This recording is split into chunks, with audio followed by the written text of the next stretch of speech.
বন্ধুরা, শুভ কোজাগরী লক্ষ্মী পূজার অনেক ভালোবাসা জানালাম আপনাদের। আর এই লক্ষ্মী পূজা উপলক্ষে আমি একটা তিলের নাড়ু রেসিপি দিয়েছিলাম, আবার আপনাদের সাথে শেয়ার করব কিভাবে খুব সহজে কড়াপাক নারকেল নাড়ু বানানো যায়। আমি 8টা নারকেলের নাড়ু বানাবো। নারকেল প্রথমে কুড়ে নেব।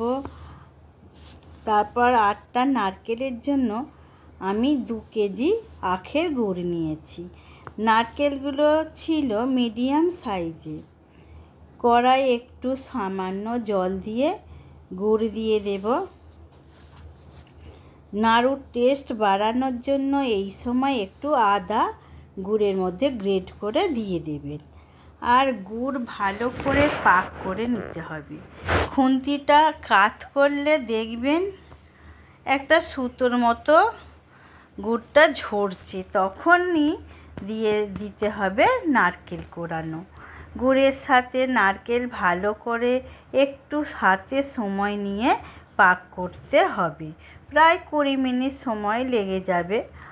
পাক করতে করতে যখন বুঝতে পারবেন পাক হয়ে গেছে, কিভাবে বুঝবেন? যখন নারকেল একটা তাল পাকিয়ে যাবে আর আপনার হাতে খুন্তিতে নাড়ার সময় একটা টান ভাব আসবে, তখনই নামিয়ে নেবেন।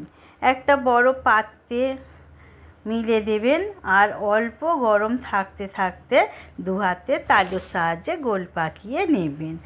আর ঠান্ডা হয়ে গেলে যে কোনো ডিপেতে ভরে রাখবেন, অনেক দিন পর্যন্ত ভালো থাকে। এইভাবে বানালে প্রায় 1 মাস ধরে ঠাকুরের সেবা দিতে পারবেন।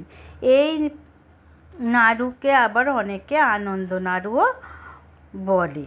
আমার নাড়ুগুলো দেখে আপনাদের কি মনে হচ্ছে একটা কমেন্টের মাধ্যমে জানিয়ে দেবেন প্লিজ বন্ধুরা, অনুরোধ করলাম। আর যদি পছন্দ হয় তাহলে একটা লাইক ও সাবস্ক্রাইব করে দিতে কিন্তু ভুলবেন না। তাহলে আজকে আসি, আবার পরের ভিডিওয়ে দেখা হবে আপনাদের সাথে।